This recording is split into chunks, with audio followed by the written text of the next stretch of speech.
Greetings ladies and gentlemen, Adrian here. Welcome back to the channel and to another MMO discussion video. If you have missed the last one, it was all about which MMO should come to consoles. And if you haven't seen that, you can click the top right card that's going to be appearing way up there. And you can go watch that. I was really interested to hear which MMOs you guys think would, do great or become a better game and get more players by coming to console. And a lot of you guys agreed with some of the games that I threw out there, like Guild Wars 2, for example, as well as Star Wars: The Old Republic. And it was great hearing some of your thoughts too. I think somebody said that EverQuest would be a good one. Should Daybreak Games ever think about that? And another person, Crasby, said that it wasn't really a suggestion, but it was a thought that put out there. Why hasn't Blizzard ever made any RPG game based on the Warcraft universe, for the console audience, because they don't really have a presence on there when it comes to like the Warcraft universe. So that's an interesting thought, and maybe we could build on that in the future as we get closer to the Battle for Azeroth expansion. Today's discussion is about things that annoy you the most in MMORPGs. So one of my close friends sent me a link of this article on PC Games or PC Gamer, I can't remember, and the title of that article was "What Annoys You the Most About Games." So I thought, hey, that could be a really interesting discussion if we turned it into an MMORPG. So yeah, way to hijack the article. Thanks guys over there at PC Games or PC Gamer. So things that annoy you the most about MMORPGs. I've done some thinking about this and I'll share some of mine, but really the discussion video series is all about you guys because I love hearing your thoughts and your opinions. And even for the past video, I'm still making my way down, and I'll get to all of you guys' comments and reply them eventually. So let's keep this ball rolling. When it comes to things that annoy you in MMOs, I want you guys to think on a microscopic level. Don't just go for the convenient or go for the the most popular thing to hate on or to be annoyed at. For example, pay to win mechanics, cash shop, loot boxes. I mean, I would say those are a given. Those are definitely a given, but try to think more precise and get really down to that microscopic level and look at different systems and things that MMOs do. Some of these tropes that maybe they're not as well documented as opposed to other systems in other MMOs. So I'm gonna start, and in the meantime you guys can already start typing and sharing your thoughts in the comment section below. And I'm gonna be categorizing these into like character stuff, and then there's like missions or quest type stuff, and then there's just overall stuff. So I'm gonna start with character stuff first.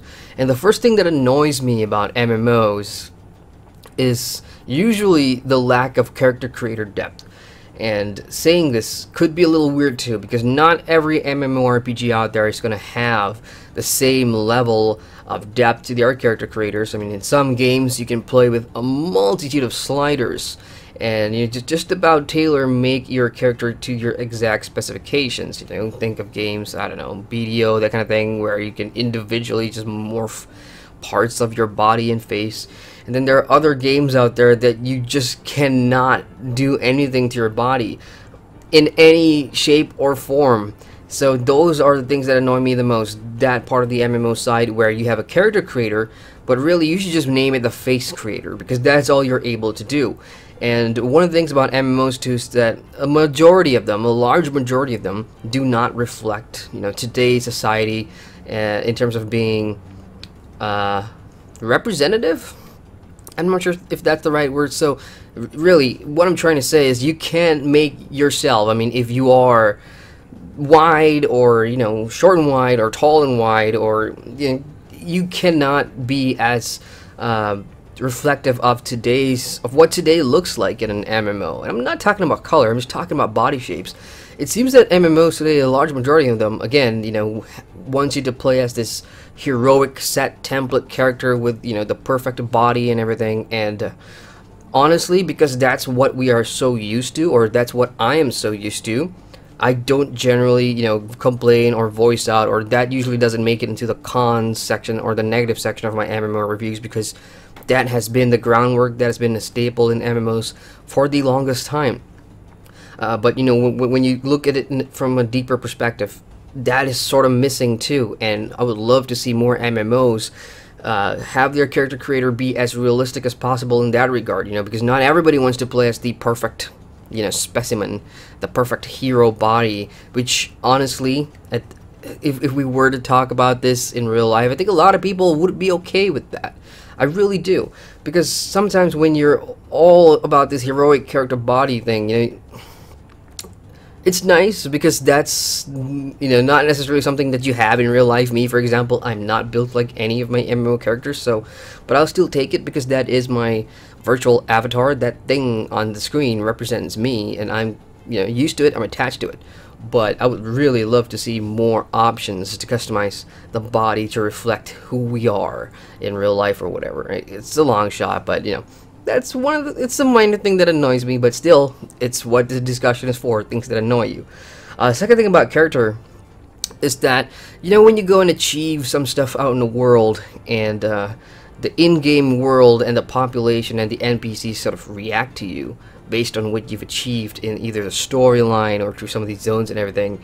And sometimes that doesn't really continue on into the next zone or continue to the expansion, or when you go back to earlier areas, which can be kind of jarring.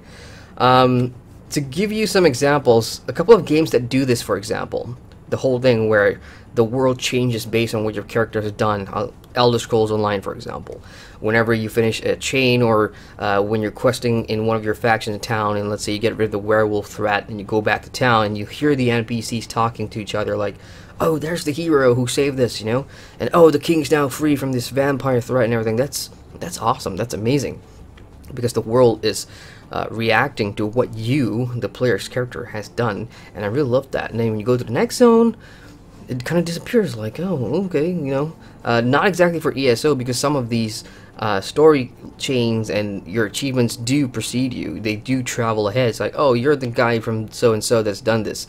And a lot of MMOs will have that in the written form, like, your reputation precedes you, hero. We know a lot about you, and that's why we summoned you here today. That kind of thing. And but that doesn't really last, because MMOs, I don't think they're designed with that sort of character continuity in mind. Yeah, I mean, the meta is you're always growing, you're always progressing as a character, but from a story point of view, for an NPC to literally spell out your achievements is very, very rare. And it doesn't annoy me as much, but it can be kind of jarring after saving a town or whatever, and you're this hero, and people applaud you, and people talk about you and everything, and then you go to the next zone, or you go back to the starter zone, and nobody cares. Like, oh, you again. What do you want to buy from my shop? That kind of thing. So that kind of annoys me, and you don't really see that in MMOs. I think more MMOs should incorporate that, because even though it is a small detail, even though it's something so minuscule and it doesn't really impact the game or whatever, having that level of continuity for your character in the world is great for immersion. It's also great for pride. I mean, it's just like a proud moment. You go back, it's like everybody, oh, cool, this guy. So I would love to see more of that. The fact that we don't have a lot of that, kind of annoying. Alright, up next, a couple of things that annoy me about MMOs in general. Let's talk about it from the questing perspective. The first one, which is also vaguely mentioned in the original things that annoy you in video games kind of thing, is mandatory stealth sections. Now, mine is not exactly the same, but I do agree with that, where MMOs, especially those theme park MMOs that will have you play through certain quests in consecutive order, where there are mechanics and systems that the game kind of forces on you, those are kind of annoying. I'll give you an example. Secret World Legends. One of the big things about Secret World is that the way their quest system works is way different from other MMORPGs, because you got the main action quests, which are your killing and fetching and whatever, and then you've got your investigation missions, which are great, I love them, and then you finally have these sabotage missions. Now, sabotage missions are my least favorite ever in any MMO, because you are doing things that involve sneaking and, steering around laser beams, jumping over booby traps, hiding in the shadows, trying to avoid these security cameras and everything. And on paper, while that sounds really fun, like, holy shit, there's an MMO out there that does that, I'm a lifetimer on Secret World, and I can tell you, these things aren't, you will not enjoy them once you get past, like, the first, the vanilla zones and going into Tokyo and everything. Obviously, the more you play it, the better you get at timing yourself and learning how to jump properly and all these things, but there will be parts of the main story where it is made up of several of these different types of missions. So in one main story quest, in one main story mission, it could be made up of all these things. You'll have a bit of investigation thrown in there, and you have a bit of action thrown in there, and then you've got the bit of the sabotage, which basically means sneaking around, stuff like that. It's mandatory for you to do that if you want to finish a story. So that kind of annoys me a little bit, because some of these things can be such a pain in the ass, and that's a combination of various different factors, because the jumping animations and the way that jumping works in Serial Legends is not ideal. So it's like, you know, it's like a needle in a haystack kind of situation where you just give it a go and see if it works or not. The cameras are erratic, and the whole booby trap system on the ground and everything, they're all tied to achievements. So there will be achievements like the unseen, where can you get through this entire mission without triggering a trap or without having a camera catch you, and that sort of just spurs you on to try and give it your best, but you just know that there's a chance I'm gonna F this up so bad. And that's kind of noisy, because it really takes away, even though there will be that adrenaline, it does take away from what I'm experiencing in the story at the moment. And I would rather just focus on the story, and maybe, I know it sounds boring, but do the conventional. So I definitely prefer playing or going through kill quests instead of having to sneak my way around that. So I guess in a video game sense, I'm the guy that's gonna come in all guns blazing as opposed to sneaking around the back. That's just who I am. So maybe you guys are different, so that's why this series is interesting. And the next thing that annoys me a lot is escort quests, and you'll find this in almost every MMORPG. Escort quests. So the thing is, people will probably point out, so you don't like, or you are annoyed by escort quests. Well, what about fetch quests and kill quests? Aren't those kind of annoying too?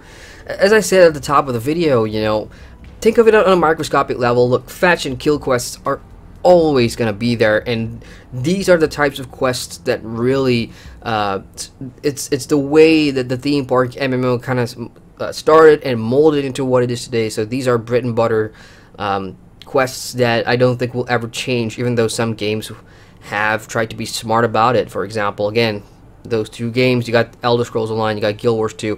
Both of these games have those fetch and kill quests, but they're just so tied up in the narrative of it all, of a certain quest, that you just don't think about it. You're more interested in, I'm progressing the story.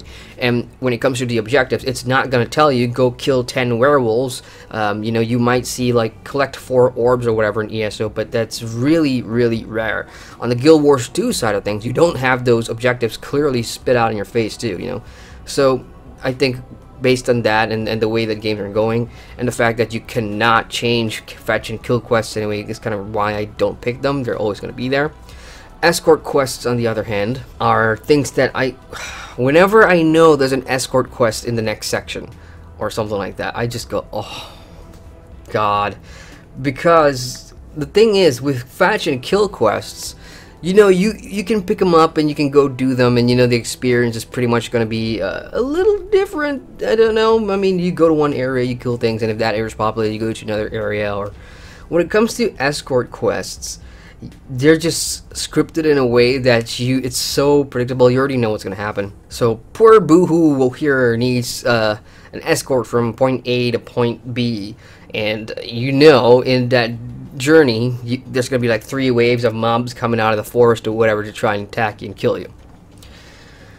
Has that been the same experience across the many games I play? Yes, that is it, and that's in that pure form. You know, you're just escorting an NPC or a caravan or something to another point, and you know you're going to get attacked. That's why it's called an escort quest. And in recent years, I haven't played MMOs that utilize this a lot, but when I go back and play other games, for example, jumping back into games that were not launched recently, they're all there. They are all there. Every game has them. You can try naming one MMO that doesn't have an escort quest. I don't think you'll be able to. I could be wrong, so give it a shot. And as far as the worst escort quest award, I'm gonna give it to the Lord of the Rings Online. Now, I'm not gonna spoil this for players that might want to play Lotro in the future or are currently playing Lotro, but there's going to be this one character that's going to be central to the Shadows of Angmar main story, and you first meet her as an old lady, and with a walking stick. And the first time you meet her too, you know, she's gonna have a little escort quest, and OMG, that is the worst escort quest I have ever done, because she moves purposefully so slow. That is intentional. She moves so slow.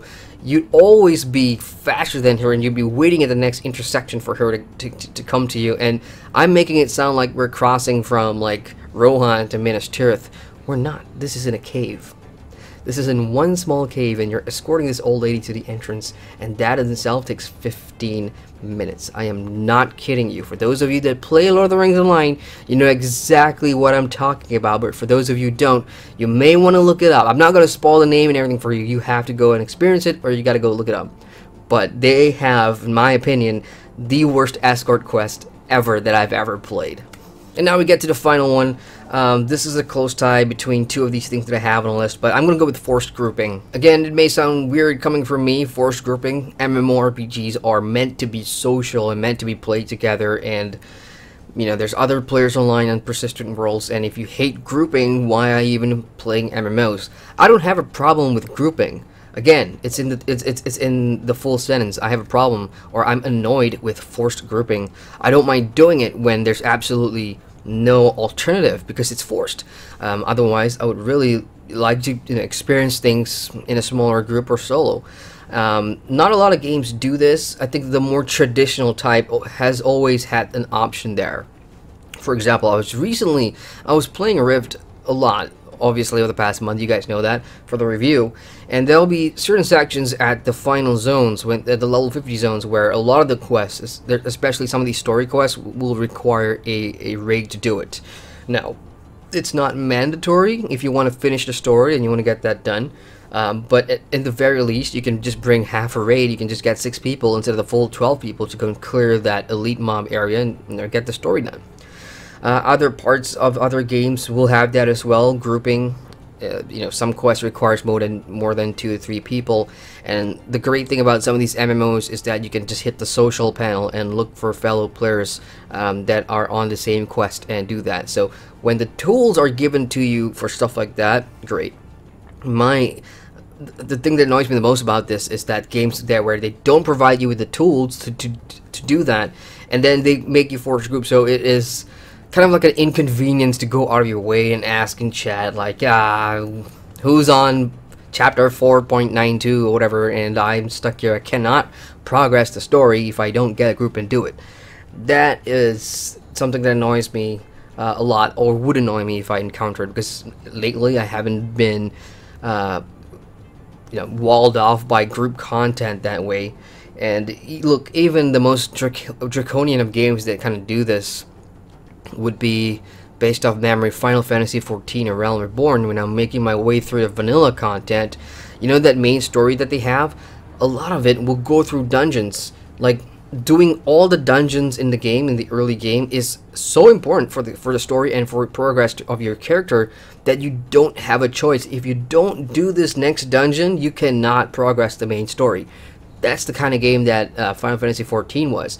But they do put the tools in place so that you can go and do that, because the group finder or the LFG in Final Fantasy XIV, again based off memory, has been really good.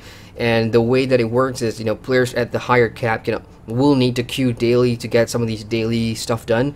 So that means even the low level dungeons will always pop. Hell, there was even a raid, a forced raid that you had to do in Final Fantasy XIV if you wanted to progress the main story. And again, it popped because they have the tools in place to make sure that happens. Or else, I think a lot of people will be like, nope, again, F this, it's a forced raid. If I don't do that raid, I'm not going to progress the story. So, games that don't put the tools in place, I think they're just shooting themselves in the foot, and that kind of annoys me. And really, that is it for me. So I am looking forward to hearing what annoys you the most about MMOs. Either something I said could resonate with you, but really, I want to hear, you know, because I only have certain experiences with certain amount of MMOs, and there's a bunch of you out there that have played many more for longer. compared to I have. So I'd be really interested to hear your thoughts. So you can share all that in the comments section below, and hit the like button for more MMO discussion videos. And hey, just like my friend, if you guys have any suggestions, or if you guys come across something interesting that you think will make a great discussion video, feel free to throw it my way, and I'll definitely make it happen. I love this. This is fun. Just being able to sit down and chat and talk to you guys about MMOs, it is a gift. So, for new players out there, or new viewers, I just totally said new players, didn't I? For new folks here watching me for the first time, you can hit that subscribe button and get access to all kinds of MMORPG videos every week. I do reviews, live streams, discussion vids, so on, a lot more. And yeah, once again, Adrian here, and I thank you for watching. Hey, welcome to the end screen. If you've made it this far, it means you've watched the entire video, and I thank you very much for that. If you want to watch more videos, you can click the cards at the bottom here, anyone would do. And you can subscribe to my channel by hitting the big round button here to get notifications on all my latest videos. See you guys in the next video.